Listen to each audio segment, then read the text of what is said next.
bientôt l'avion va atterrir. Même si tu es dans un cargo, si tu atterris, tu vas bénéficier du territoire. Tiens bon, même si tu ne manges pas comme tu veux, même si tu ne portes pas les vêtements que tu veux, même si tu n'as pas la voiture que tu veux, tiens bon, ne touche pas aux fétiches, n'entre pas dans l'occultisme pour les choses de ce monde, ne vends pas tes enfants pour les choses de ce monde, ne vends pas ta longévité pour les choses de ce monde, ne vends pas les organes pour les choses de ce monde, ne tue pas les gens pour les choses de ce monde, n'empoisonne pas les gens pour les choses de ce monde, ne trahis pas les gens pour les choses de ce monde, ne trahis pas ta foi pour les choses de ce monde. Tiens bon!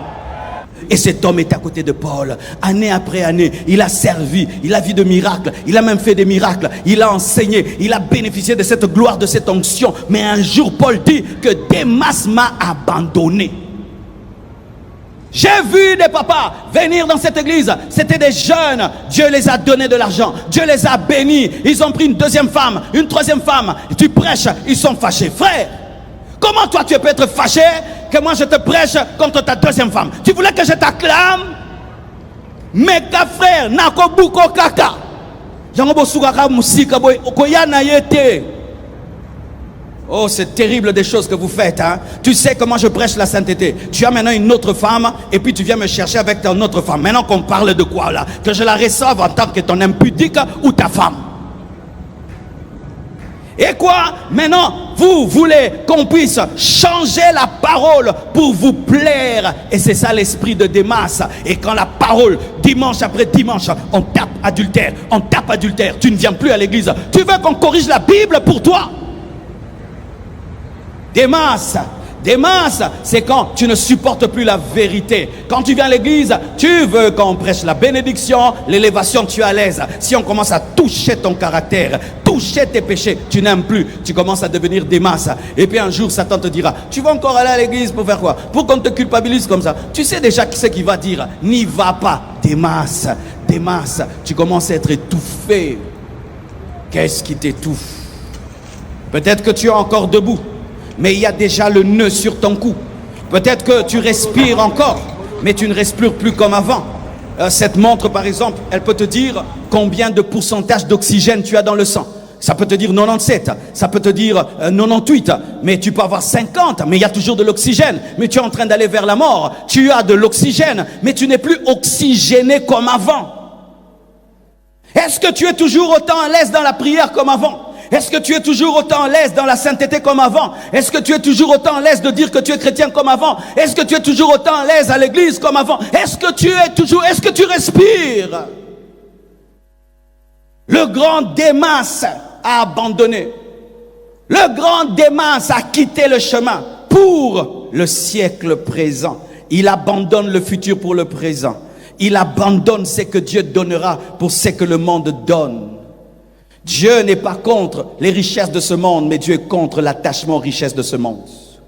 Quand on dit l'amour du siècle présent, c'est l'attachement. L'attachement, tu t'attaches à ta voiture, tu t'attaches à tes maisons, c'est de l'idolâtrie. Tu t'attaches à tes vêtements, tu t'attaches à tes réalisations dans ce monde, de sorte que tu ne veux même pas que Jésus revienne. C'est l'esprit de Démas. Lorsque tu gagneras le monde entier, que Dieu te donnera toutes choses, désire son retour. Comporte-toi toujours comme un pèlerin sur la terre. C'est pourquoi en Israël, lorsque Israël était dans le désert, ils n'ont jamais construit des maisons solides parce qu'ils savaient qu'ils étaient des passagers. Ils étaient dans tes tentes. Et considère ton argent comme une tente. Considère ta maison comme une tente. Considère ta voiture comme une tente. Considère tes diplômes comme une tente. Considère tout ce que tu as sur la terre comme une tente. Parce que rien d'un pèlerin n'est à lui. Tu es en train de partir. Ta vraie richesse est de l'autre côté. Oh, donne-moi l'amen. Donne-moi l'amen. Et Démas abandonne Paul. Démas quitte le chemin. Vous imaginez, Démas, est-ce que c'est un problème d'enseignement? Non. Est-ce que c'est un problème d'onction? Non. Est-ce que c'est un problème de spiritualité? Non. Le problème, c'était lui-même, frère. Quel que soit le niveau du pasteur que Dieu te donne, c'est toi qui es au contrôle. Il y a des gens qui aiment toujours accuser. Oh, pourquoi tu as abandonné Dieu? Oh, les enseignements à l'église. Ce n'est pas vrai. C'est en toi. C'est en toi. C'est pourquoi, frère, si tu sens dans ta vie que le monde te réclame, comme l'a dit l'homme de Dieu hier, sois sincère devant Dieu. Sois comme Jacob. Dis, je suis Jacob. Je suis Jacob. Je suis Jacob, Seigneur. Il y a telle chose qui m'attire. Il y a telle chose qui me combat. Sois sincère. C'est alors que tu seras changé en Israël. Démas, c'est sûr qu'il avait des luttes. Mais il pouvait se dire, ah, si je dis à Paul que j'ai telle lutte, ah, Paul va me mépriser. Paul va... Frère, quand on va à l'hôpital, on n'a pas honte. Quand on va à l'hôpital, on se présente tel qu'on est. Parce que si tu fais semblant de bien respirer, alors que tu as des problèmes de respiration, on le saura un jour par la paralysie et par la maladie. Un jour, un homme de Dieu, il se retrouve dans des choses bizarres. Et puis je l'apprends. Et puis je dis, mais comment tu m'as jamais dit? Il me dit, Marcelo, j'ai évité de te le dire parce que si je te l'avais dit, tu allais me rejeter. Mais non, j'allais pas te rejeter, j'allais t'aider.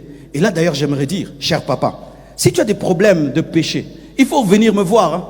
Parce que des fois, les papas, vous veillez trop sur votre réputation et votre honneur, même devant votre pasteur. Alors que devant vos médecins, vous êtes humble, mais devant les pasteurs, c'est rare. La plupart des temps, les mamans viennent au bureau. Oh, pasteur, il y a tel problème dans mon couple, tel. C'est rare de voir un père, un papa venir au bureau et dire ça. Et ce qui fait que vous mourrez. Alors qu'il y a la parole, il y a la prière, on peut vous aider, mais vous ne vous faites pas aider parce que le père a honte de se révéler tel qu'il est. Alors que nous ne sommes pas les pasteurs que des femmes, nous sommes les pasteurs des hommes. Et aujourd'hui, je suis venu vous dire, papa, je suis aussi votre pasteur. Frère, je suis aussi ton pasteur. Amen, hein? Ne viens pas seulement me parler des versets et des révélations. Lorsque tu luttes avec un péché, viens qu'on en parle et on va t'aider. Et comment souvent on reconnaît les problèmes des pères? C'est lorsque la maman vient parler du problème. C'est quand tu découvres que le papa a un problème. Mais des fois, on vient intervenir en retard. Venez au bureau. Pasteur, je lutte avec ça. Telle chose ne va plus dans mon couple. Telle chose, même les problèmes sexuels. Certains couples, ils viennent. C'est la maman qui vient se plaindre. Il y a telle chose qui ne va plus. Et alors que Dieu t'a enseigné dans ce domaine, ok, tu appelles son mari, viens, et puis tu lui donnes un conseil, ça change. Mais il fallait que la maman puisse s'humilier, mais le papa, jamais, papa au koufa. Alléluia, tu investis, ça ne marche pas, tu n'investis, mais viens, poser des questions, on va te dire, fais ça, et tu réussiras. Tu luttes avec un péché, tu tombes et tu te relèves. Tu tombes, tu te relèves. Mais je suis papa. Papa, viens me chercher, qu'on parle, qu'on te donne des stratégies et tu vas en sortir. Démas était à côté de Paul, mais il n'a jamais révélé sa vraie maladie. Et brusquement, ça s'est révélé et Démas a quitté le chemin par amour du siècle présent. Quelle honte. Cet homme, s'il avait tenu bon, il serait devenu un grand dans le royaume de Dieu. Et rien qu'une petite tentation. Il me rappelle Ève qui a perdu le jardin rien que pour un fruit. Tu perds un jardin pour un fruit. Tu perds le siècle futur pour le siècle présent. Le siècle présent brille, mais sachez que la Jérusalem céleste brille davantage. Le siècle présent est attirant, mais sachez que le ciel dépasse de loin le siècle présent. Tenez bon et vous allez voir la vraie beauté, la vraie gloire. Elle est en train de venir. Tiens bon, pèlerin, tiens bon. Pèlerin, tiens bon. Parle à ce pèlerin qui est à côté de toi. Dis-lui, tiens bon. Bientôt l'avion va atterrir. Même si tu es dans un cargo, si tu atterris, tu vas bénéficier du territoire. Tiens bon. Même si tu ne manges pas comme tu veux, même si tu ne portes pas les vêtements que tu veux, même si tu n'as pas la voiture que tu veux, tiens bon. Ne touche pas aux fétiches. N'entre pas dans l'occultisme pour les choses de ce monde. Ne vends pas tes enfants pour les choses de ce monde. Ne vends pas ta longévité pour les choses de ce monde. Ne vends pas les organes pour les choses de ce monde. Ne tue pas les gens pour les choses de ce monde. N'empoisonne pas les gens pour les choses de ce monde. Ne trahis pas les gens pour les choses de ce monde. Ne trahis pas ta foi pour les choses de ce monde. Tiens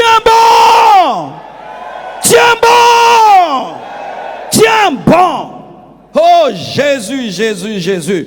Frères et sœurs, la vie chrétienne n'est pas un sprint, c'est un marathon. Il faut tenir bon. Alléluia. Vous voyez comment les marathoniens courent? Les sprinteurs, ils font ça. Mais les marathoniens. Mais papa décalé. Non, ils ont 800 mètres, papa. Il garde le souffle parce qu'il doit tenir jusqu'au bout. Frère, tu as commencé, tu dois aller jusqu'au bout. 10 ans de vie chrétienne. Oh, Zaka, cadence. 20 ans de vie chrétienne.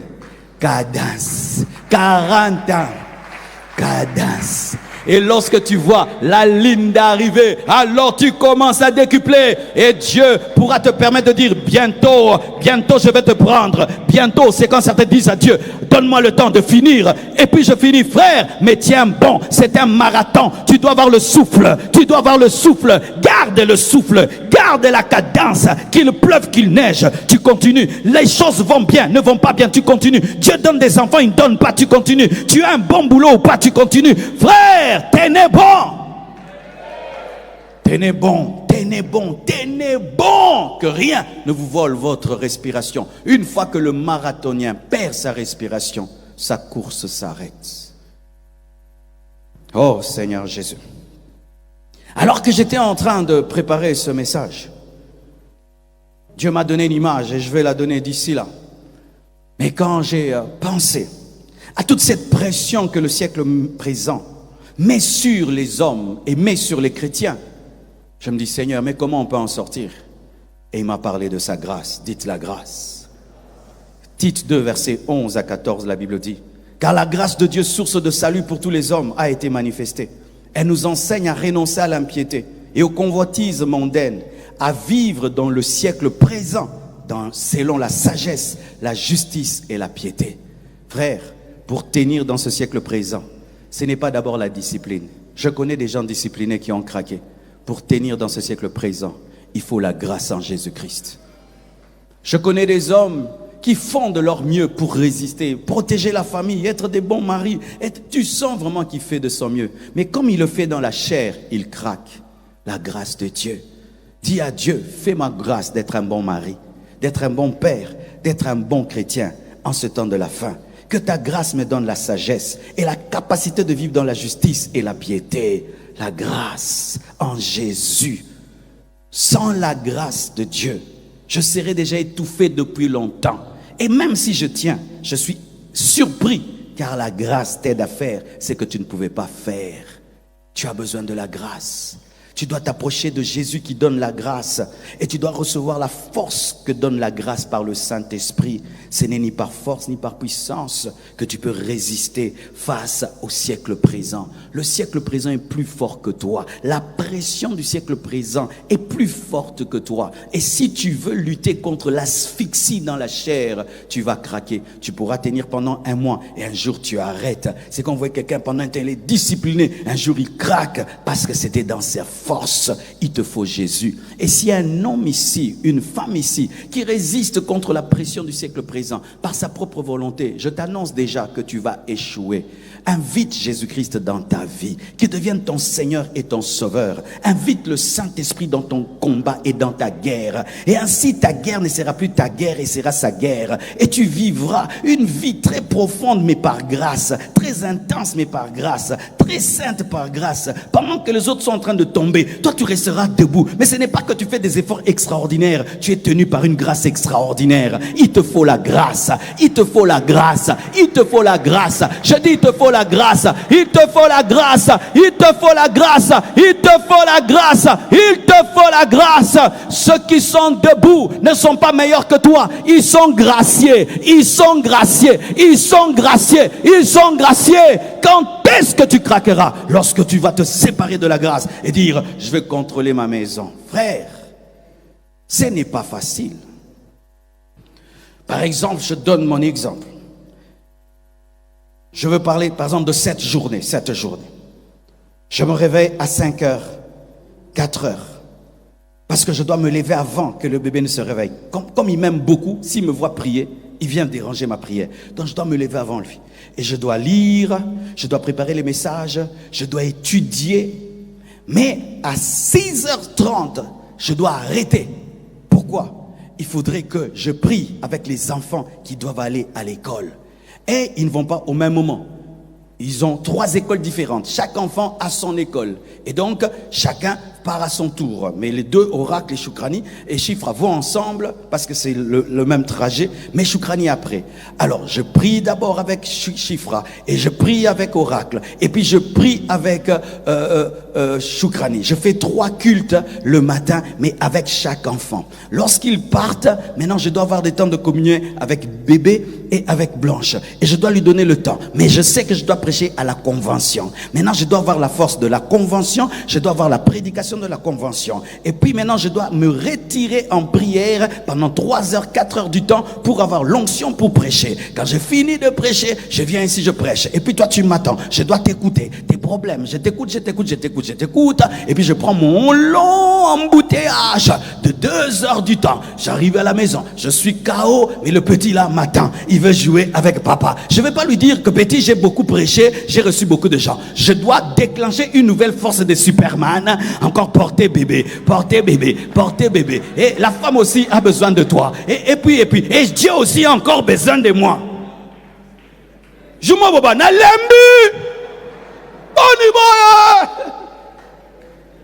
Et là, je te parle d'une journée. Si je te parle d'un mois, d'une année, de 2 ans, frère, je m'en vais. Pesanga moi minzingi.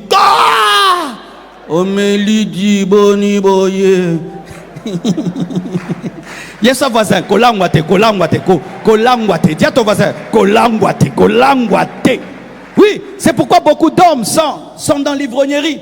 Beaucoup de pères sont dans l'ivrognerie. Parce que quand ils voient ça, ils regardent ici, la femme a besoin de lui. Les enfants ont besoin de lui. Au boulot, le chef tout le temps est derrière lui. Et Dieu aussi, Dieu.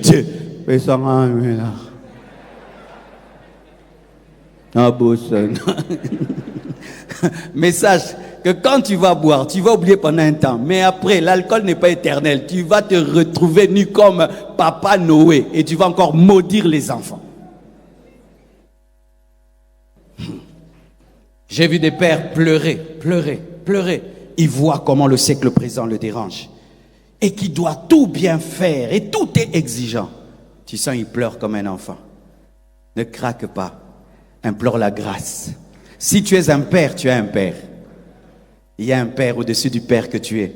Même si tu es un père, tu as un père. Et sois un enfant. Comme ça, tu as un père à qui tu parles. Et j'aimerais dire à tous les jeunes célibataires, tu es là, tu es un garçon, tu te bats dans la vie. C'est bien de te battre dans la vie, mais n'oublie jamais la dimension de la grâce de Dieu.